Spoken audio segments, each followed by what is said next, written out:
let's talk about today's video on Supergirl. To the dits from that dive bar? Funny. That's what I've been calling you. Touche.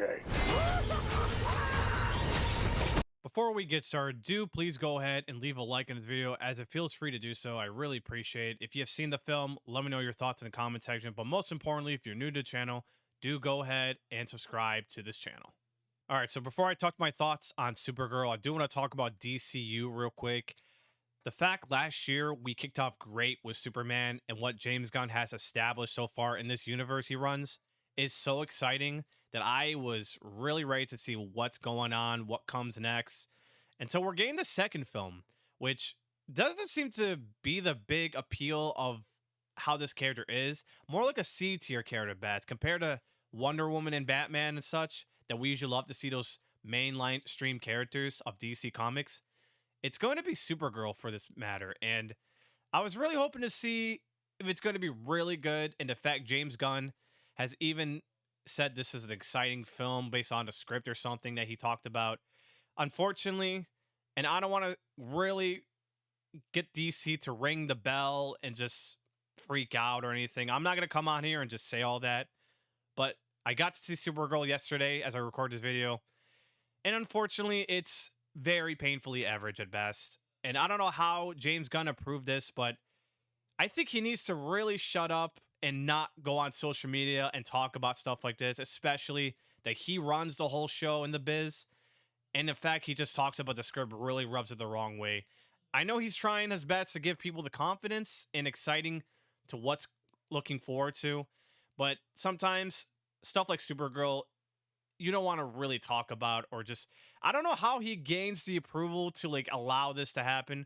But after I watched this movie, I just didn't find it really engaging, and I just didn't care for most of the aspect at all. And it just pains for me to say because I'm a huge DC guy, but this is not how you want to start off on a second film after a great one. And I get it. Some projects after the first or two in the universe will tend to not be so good or so great. And I get it. Marvel has the same trend too, but for DC, the fact it got restarted, this is not how you really want to go on the second film like this. There's just minor positives, at least for Millie Alcock. I'll just say she's brilliant. She's born to play this character. I adore her, and I thought she's like fantastic. But not to the negatives I do want to touch on, which there's not a lot to talk about really, but I'm just going to start off on the visuals. First off, it just looks so off a bit until the third act, but also the color and the look in this movie just looks so dull. I don't know how this could look like from a comic book standpoint to what we usually get for like comic book movies. Even the Marvel point, and even Superman last year, it had greater color than what it was. But with Supergirl, it just lacks the appeal of like the visuals. I mean, it just looks ugly. I mean, outside of Krypton, which is a beautiful planet and a beautiful location I do enjoy, but everything else, it's just dark and grimy a bit on that. And it just looks like it lacks so much flavor, which is really damning to say. And then the plot and the villain, I mean, this is the stuff I did not care.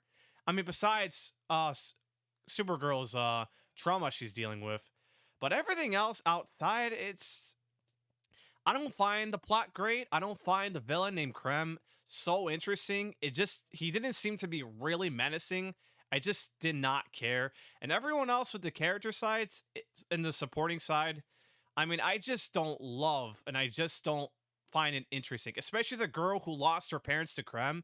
I didn't find her that interesting at all. And it's like, where is the story going with her in this side of that too? Because is this really about Supergirl trying to face her trauma, or is it about helping her get revenge on him for her parents? I just don't like how the story is. It just doesn't feel like it's just a well-trained plot of the movie. It just was off for some reason. And even the characters, I mean, let me talk about Lobo real quick. I mean, Jason Momoa, shout out to him. I love Jason Momoa. He's awesome in everything he does. I can't wait to see him in Street Fighter playing as Blanca. So I'll be looking forward to see that. But I just feel like Lobo just did not need to be in this movie. It just fell off for some reason with the character, because he just basically feels shoehorned in this one.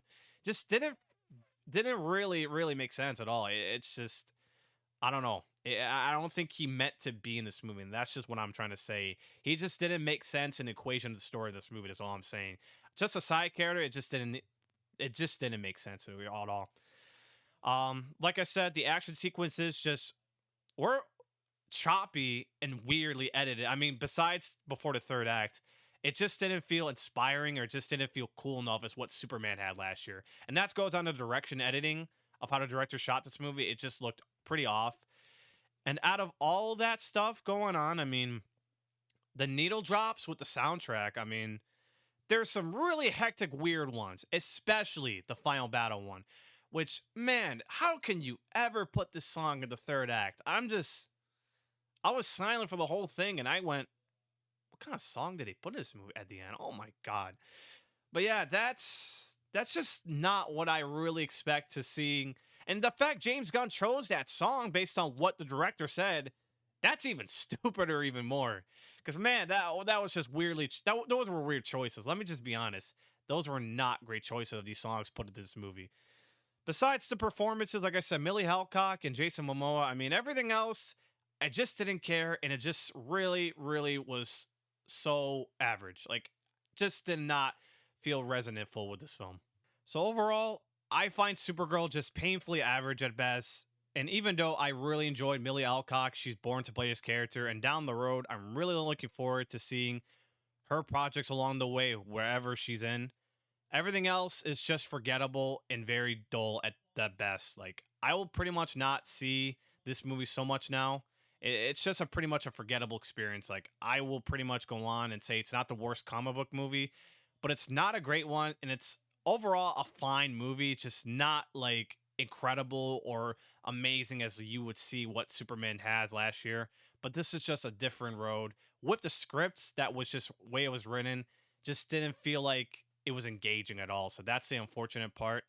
But overall, it's just a fine but very painful average film at best. Supergirl gets a 5 out of 10 and 2.5 stars. If you enjoyed this video, be sure to hit the like button, subscribe to the channel if you're new, most importantly. But if you're also are those people that have seen Supergirl, let me know your thoughts down below in the comment section. Love to hear your thoughts. And until next time, I will see you all in the next video.